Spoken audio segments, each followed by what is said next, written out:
जय हिंद, नमस्कार। मैं अभिषेक मतलबी, आप सभी का हमारे YouTube चैनल उपकार स्टडी में स्वागत है। दोस्तों, देर ना हो जाए, कहीं देर ना हो जाए, आजा रे माही तेरा रास्ता है देखती। गाना देर ना हो जाए, बिना देर करते हुए हम लोग आज आ जाते हैं नेक्स्ट टॉपिक के साथ। वो बहुत इंपॉर्टेंट है, हमेशा एग्जाम में पूछा गया है, जो हमेशा आपके आप जब पेपर पलटते होंगे, प्रीवियस ईयर पेपर, चाहे प्रैक्टिस सेट मारते होंगे, तो ये सब क्वेश्चन आपको दिखता ही होगा।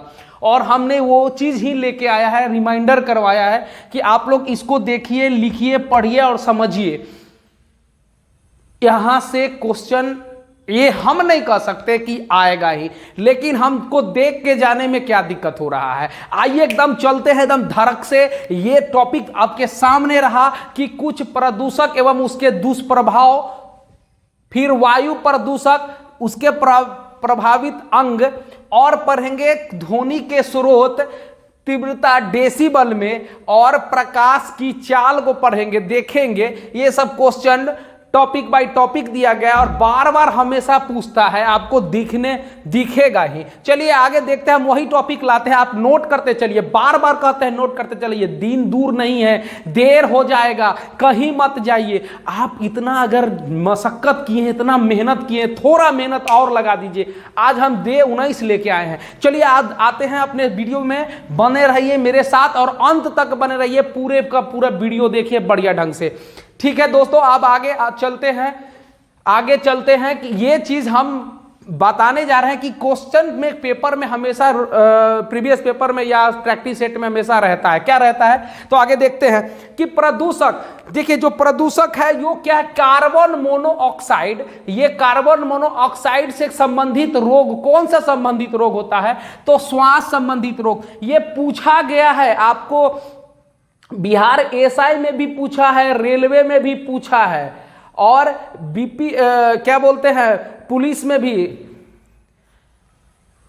ग्रुप डी में भी पूछा गया है, ग्रुप डी में भी पूछा गया है। ये क्वेश्चन पूछा गया है कि कार्बन मोनोऑक्साइड से कौन सा मतलब दुष्प्रभाव क्या होते हैं, कौन सा रोग होते हैं तो श्वास संबंधित रोग होते हैं। आगे आते हैं, नाइट्रोजन ऑक्साइड से क्या होता है तो तंत्रिका तंत्र के विकार होते हैं, तंत्रिका तंत्र के विकार होते हैं, केंद्रीय तंत्रिका तंत्र है उसके विकार, उसके संबंधित रोग होते हैं। धूलकण से क्या होते हैं तो धूलकण से यकृत या विकृत का विकार होते हैं, लीवर या किडनी से संबंधित बीमारियां होते हैं। किससे? धूलकण से। हम बार बार समझा रहे हैं, बार बार बता रहे हैं कि भाई साहब आप लोग नोट करते चलिए, मेरे साथ मेहनत करते चलिए। और हम आपके सामने इसलिए वर्दी में पढ़ा रहे हैं कि आपको भी क्या बोलते हैं उसको, बड़का बड़का स्पीकर सब जो स्पीच देता है, मोटिवेशन मिल रहा है। तो यही मोटिवेशन के लिए आपके सामने आए हैं और हमारे साथ बने रहिए। हम सिर्फ वही बताएंगे जो आपके बहुत जरूरी के काम होगा, आपका बहुत जरूरी का चीज होगा, वही चीज आपके सामने लेके आएंगे। फालतू वालतू के पढ़ाएगा, के बोलने जाएगा, कोई फालतू वालतू के बोलने जाएगा। हम लोग क्या बोल सकते हैं, हम लोग ज्यादा से ज्यादा बोलेंगे तो भाई जो हमको जानकारी है वही बोलेंगे, फालतू का नहीं बोलेंगे, मेरे पास उतना समय भी नहीं है। चलिए देखते हैं, तो धूलकण से यकृत या किडनी या लीवर का रोग होता है। सीसा से क्या होता है, कैंसर होता है। सीसा से क्या होता है, कैंसर होता है। तो ये रहा प्रदूषक और उसके दुष्प्रभाव। अगला जो मेन टॉपिक है ये है वायु प्रदूषक एवं प्रभावित अंग। तो एस्बेस्टस, जो वायु में जो प्रदूषण होता है, वायु प्रदूषण, जो एस्बेस्टस का कण जो निकलता है, उस जो वायु में घुल मिल के रहता है, तो उससे जो जब सांस के अंदर जाता है तो उससे जो प्रभावित अंग होते हैं वो फेफड़ा का रोग होता है। किससे? एस्बेस्टस से। देखिएगा जो एस्बेस्टस कारखाना में जो काम करने वाले मजदूर हैं उनको ज्यादातर ये तरह की बीमारी होती है। कौन सा? फेफड़ा, एस्बेस्टस के कारण। अगला आते हैं सीसा। सीसा जब वायु प्रदूषक के रूप में अंदर जाता है तो सीधा का सीधा मस्तिष्क पे असर करता है। किस पे करता है? मस्तिष्क पे असर करता है। तो क्वेश्चन ऐसे पूछेगा भाई कि सीसा से कौन सा प्रभावित अंग, सीसा कौन से अंग को प्रभावित करता है तो मस्तिष्क को प्रभावित करता है। ठीक है। अब आता है पारा। पारा से उदर, उदर मतलब पेट, लाद। ठीक है, तो पारा से उदर अंग प्रभावित होता है। फिर है कार्बन मोनोऑक्साइड। तो कार्बन मोनोऑक्साइड से तब समझ रहे श्वास संबंधित रोग होते हैं। और क्या क्या होते हैं? तो रक्त विकाएं हो जाती हैं। फिर क्या होता है? बेंजीन है, तो बेंजीन से क्या होते हैं? रक्त कैंसर, ब्लड कैंसर होते हैं। कार्बन मोनोऑक्साइड से रक्त विकाएं होते हैं और श्वास संबंधी रोग हो जाते हैं। ठीक है। अब एक क्वेश्चन हमेशा बार बार पूछा गया है, ये हम जब बिहार दरोगा में भी दिए थे तो ये क्वेश्चन पूछा गया था, और बीपीएससी में भी ये क्वेश्चन पूछा था कि पेयजल में नाइट्रेट की मात्रा से, जो पेयजल मतलब जो पीने वाले जल है उसमें नाइट्रेट की ज्यादा मात्रा होती है, तो बच्चों में कौन सा रोग हो जाता है? ब्लू बेबी सिंड्रोम होता है। क्या होता है? Blue baby syndrome. ये आप नोट कर लीजिए, ये एमवीबीआई हम कर दे रहे हैं। ये आपको बार बार ये सबसे ज्यादा क्वेश्चन पूछे जाने वाला है, और हमेशा ट्रेंडिंग में ये क्वेश्चन रहता है और पूछता भी है कि नाइट्रेट की मात्रा से बच्चों में क्या होता है? Blue baby syndrome. तो याद रखिएगा, ब्लू बेबी मतलब बच्चा, तो बच्चे में क्या होता है? ब्लू बेबी सिंड्रोम या मिथैनोग्लोबोनीमिया, मिथैनोग्लोबोनीमिया रोग होता है। ठीक है, याद रखिएगा। अगला हम आते हैं ध्वनि और ध्वनि के स्रोत, मतलब ध्वनि के स्रोत और उससे बढ़ने वाली, मतलब कितना तीव्र होता है, इसको हम डेसिबल में नापते हैं। ध्वनि की इकाई क्या है? डेसिबल है, सब आदमी जानते हैं। अब हम लोग देखते हैं कि जब महिला खुसुर फुसुर बात जो करती है, महिला पर तो कहला बोल दिए भाई, तो जो खुसुर फुसुर जो बात, साधारण बातचीत जो होता है, तो वो कितना डेसिबल करता है? 30 से 40 डेसिबल। ठीक है, 30 से 40 डेसिबल का शोर आता है, मतलब 3 से 40 डेसिबल उसका इकाई 30 से 40 डेसिबल होता है। और थोड़ा तेज बातचीत होता है, जैसे हम अभी पढ़ा रहे हैं थोड़ा तेज बातचीत में, थोड़ा जोर से पढ़ा रहे हैं, तो ये 50 से 60 डेसिबल में। ये क्वेश्चन पूछा भी है कि सायरन का आवाज कितना डेसिबल शोर करता है, तो 110 से 120 डेसिबल। सायरन का आवाज जो मतलब शोर मतलब बजता है, तो उस जब मापा जाता था कितना, मतलब कितना उसका डेसिबल होता है, तो 110 से 120 डेसिबल। तो तेज बातचीत में 50 से 60 डेसिबल। अगला आते हैं जो तेज संगीत या शोर होता है, खूब जोर जोर से शोर होता है, और डीजे बजता है। कौन डीजे? डीजे वाले बाबू मुझे मेरा गाना बजा दे। तो ये डीजे जो बजता है तेज तेज संगीत में, तो ये कितना शोर करता है? तो गुरुजी हमको देख लीजिए कि तेज संगीत और शोर में जो होते हैं, तो गुरुजी 80 से अधिक शोर करता है। ये 80 डेसिबल से अधिक शोर करता है। थोड़ा लाउड बढ़ा दीजिए, थोड़ा लाउड बढ़ा दीजिए। बेबी को बेस पसंद है, तो बेस बढ़ाइएगा तो तेज शोर होगा, और तेज शोर होगा तो 80 से भी ज्यादा जाएगा। तो 80 डेसिबल से ज्यादा क्या होता है इसका डेसिबल में, मतलब 80 से ज्यादा डेसिबल होता है। फिर क्या होता है? पेड़ के जो पत्ता जो हवा में सरसर सरसर करते हैं, जो पेड़ का पत्ता हवा में हिलता है, तो पेड़ के पत्तों का सरसराहट 10 से 20 डेसिबल होता है। अब देखिए, नहीं पढ़िएगा तो कहां जाइएगा? हम मेहनत करते हैं, आप भी मेहनत कीजिए। अब ज्यादा दिन नहीं है, 24 सितंबर से एग्जाम स्टार्ट हो रहा है। अब आप समझ लीजिए सिर्फ आपके पास 30 दिन ही बचा है। 30 दिन भी कम है, 28 दिन 26 दिन बचा है। 26 दिन में हम विश्वास दिलाते हैं, कहेंगे तो नहीं, लेकिन 50 टॉपिक जरूर आपको पूरा करेंगे आपके सामने, और 50 टॉपिक से ज्यादा जाएंगे। 50 टॉपिक जब आप मेरा पढ़िएगा तब आपको समझ में आएगा, तब हमको आप बाद में बोलिए कि हाँ आया कि नहीं। आज हम 19वां टॉपिक पे चल रहे हैं, हम जरूर आपके सामने कोशिश करेंगे 50 टॉपिक पढ़ा दे कम से कम।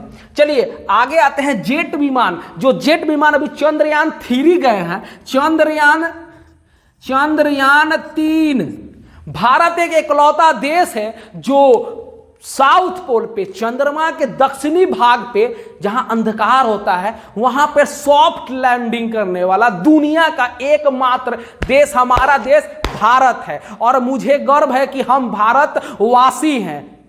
आपको भी गर्व होगा, तो गर्व है तो भाई थोड़ा गर्व आप और जताइए, देश का सेवा कीजिए, और नौकरी करके, व्यापार करके किसी भी ढंग से अपने आप को खड़ा कीजिए। आगे आते हैं, कल कारखाने का जो संयंत्र होता है, जो कल कारखाना होता है, बड़े बड़े कारखाना होता है, उसका जो इंजन, कारखाना का जो संयंत्र का इंजन का आवाज होता है, वो 100 से 120 डेसिबल होता है।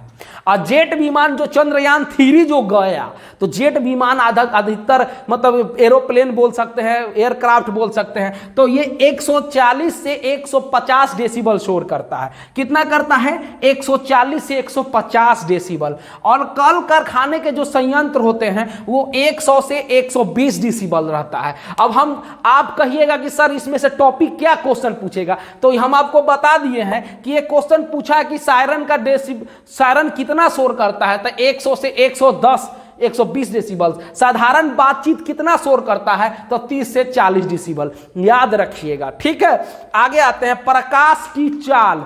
ये हमेशा पूछा है आपको, ग्रुप डी में पूछा है, रेलवे में पूछा है, बिहार एसआई में पूछा है, और बहुत तरह का क्वेश्चन पूछा है ये। लेकिन ये क्वेश्चन हमेशा ट्रेंडिंग में रहता ही है। अगर ग्रुप डी का एग्जाम हुआ तो हर दूसरा या तीसरा सेटिंग में क्वेश्चन मिल जाएगा आपको। तो निर्वात में प्रकाश की चाल होती है 3 × 10⁻8 मीटर प्रति सेकेंड। हम प्रकाश की चाल को मीटर प्रति सेकेंड में मापते हैं। तो क्या है? निर्वात 3 × 10⁸ मीटर प्रति सेकेंड। अब गर्मी भी है, पसीना भी चल रहा है।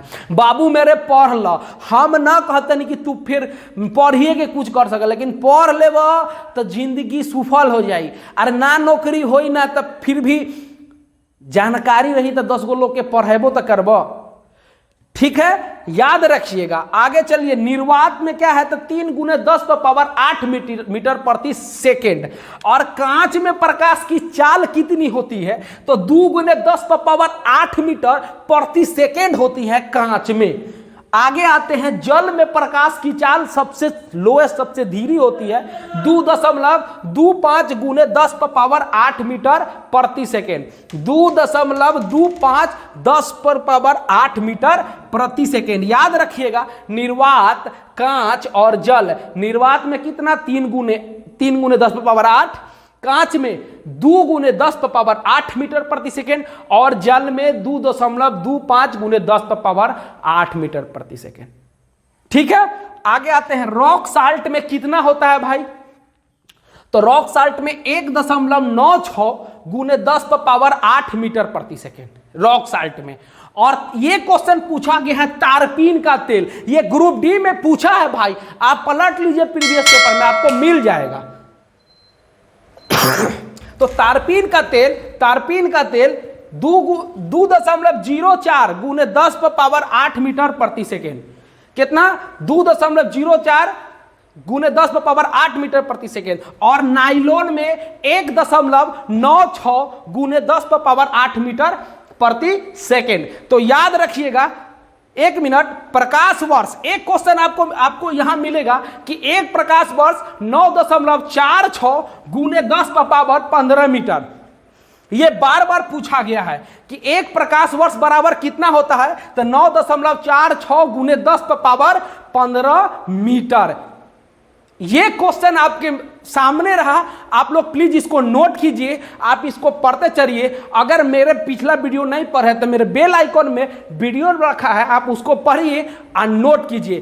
तब तक मिलते हैं नए वीडियो के साथ, तब तक के लिए जय हिंद, नमस्कार।